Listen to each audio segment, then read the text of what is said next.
सुजानपुर फतेह के बाद अब वक्त रहे आगरा लौटे के। इस सफर में 2 दिन लागल। ई जंग में जलाल के फतेह के साथ साथ एक चीज और मिलल, वो रहे भगवान दास के वफादारी के जानकारी, जे अपन जान पे खेल गई पर जलाल पे आँच ना आवे देलस। जलाल के मन में ई कश्मकश रहे कि जोधा के भाईयन के आपन होखे वाला औलाद के कातिल समझे या अपन जान बचावे खातिर उनकर एहसान मंद होके। इलिही मलिकाए बेगम मुंह मीठा करी। मातम के बाद जश्न के मौका आइल बा। बेशक जश्न के मौका हा। शहंशाह केवल जंग न जितले बल्कि एक मिसाल कायम कैले बाड़े कि माहौल और दुश्मन कैसन भी होखे, अगर इरादा बुलंद होखे तब फतेह हासिल करल जा सकेले। हम सुनले हा कि वो छापामारी तरीका से जंग कैले, फिर भी शहंशाह उनके शिकस्त दे ही देले। पर मलिकाए बेगम एक खास बात इहो बा जेकरा के नजरबंद कैले जोधा के भाई। अगर वो जंग में ना होते तो वहाँ शायद हालात कुछ और होकर। तो एकर मुबारकबाद भी शहंशाह के हिस्सा में ही आवेले। वो एक खातिर न जितले कि भगवान दास या जोधा के बाकी भाई उनके साथ रहले, बल्कि ई खातिर जितले कहे कि शहंशाह जाने ले कि केकरा के अपने साथ रखे के बा। शहंशाह के वक्त और लोग दोनों के इस्तेमाल करे बखूबी आवेला। होशियार पूरा महल के रोशन कर देहल जाए। हमार सरताज फतेह के सेहरा पहन के लौट रहल बाड़े।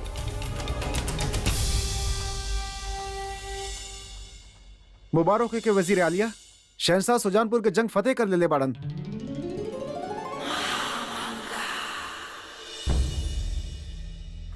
मुट्ठी व डाकुन पर फतेह कोनो फतह हो खेला। फतह हम कैले बानी, मथुरा पर, मालवा पर और ना जाने और कितना। बाकी हम कभी इतना खुशी ना देखनी।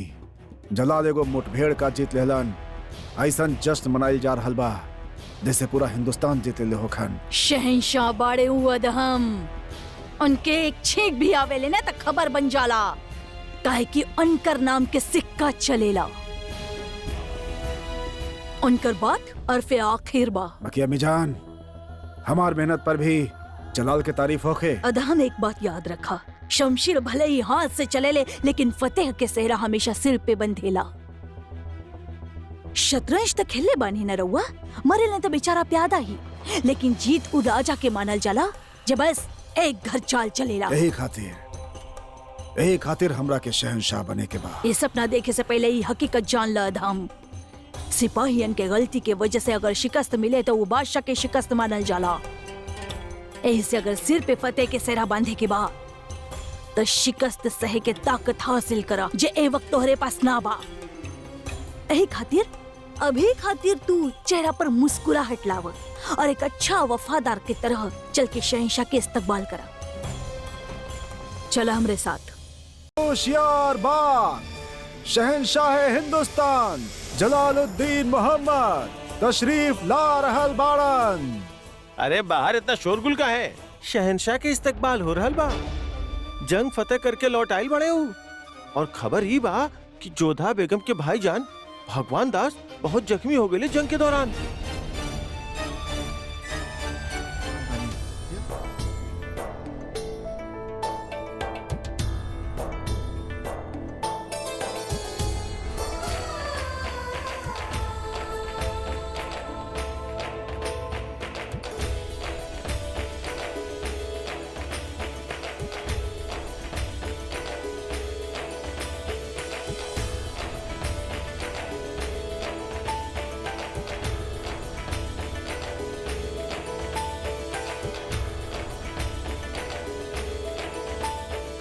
या खुदा, शुक्र बा कि ये जख्म गहरा ना हा। गरा हो तब भी का हो तब जान। जंग में लागल निशानी हो खेला आखिर जीत के।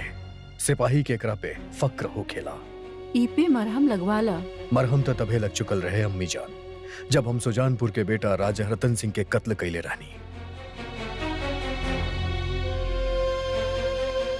भगवान दास भी जख्मी बाड़े। हकीम साहब, इनकर भी इलाज करवाई।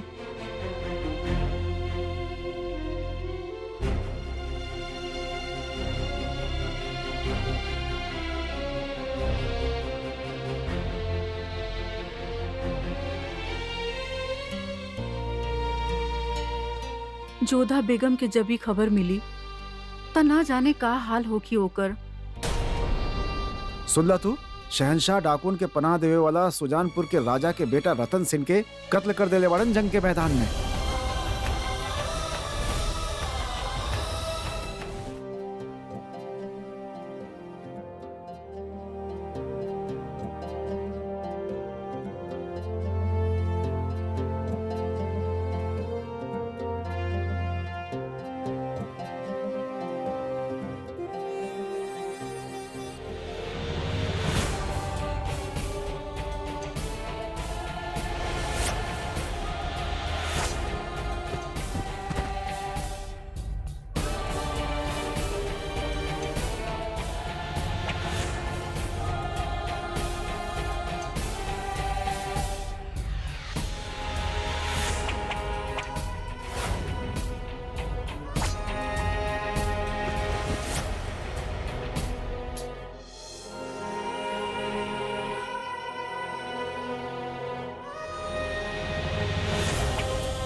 भाई साहब,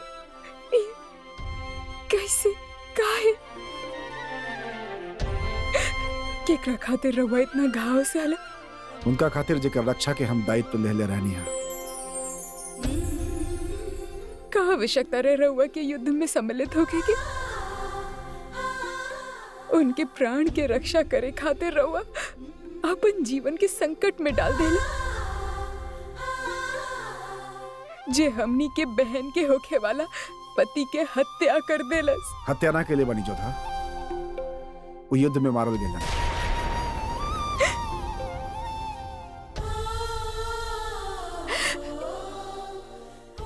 जोधा, युद्ध में ते प्राण जायला ही। और फिर सुकन्या के विवाह अभी भइल ना रहे रतन सिंह के साथे। जोधा जोधा, तू चिंता मत करा, कुछ दिन में हमनी सुकन्या खातिर वर ढूंढ ले। ना मिली, कौनो वर ओकरा ना मिली।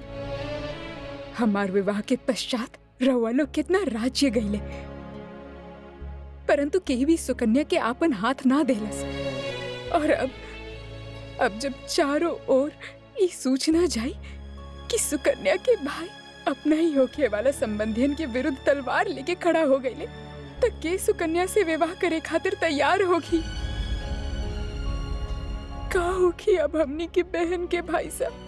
हमनी के दुर्भाग्य के सुकन्या काहे भुगते? और ई सब शहंशाह के कारण हो रहल बा। और हमके ई समझ ना आवता कि रउआ सब उनकर सहायता कैला ही काहे? जोधा, वो हमने के कर्तव्य रहे। वो हमार बहनोई सा बाड़न। साथ ही बापू सा उनकर मनसबदारी स्वीकार चुकल बाड़े। ऐसे में हमनी के उनकर साथ दिहल नीति भी रहे और रीति भी। हम उ पल के कोस रहल बानी जब भी व्यक्ति हमरा जीवन में आई। काहे हम एकरा से विवाह की स्वीकृति देनी? ये हमनी के सब कुछ छीन ले बाड़े। हमनी के सुख, हमनी के मान, हमनी के गौरव, और अब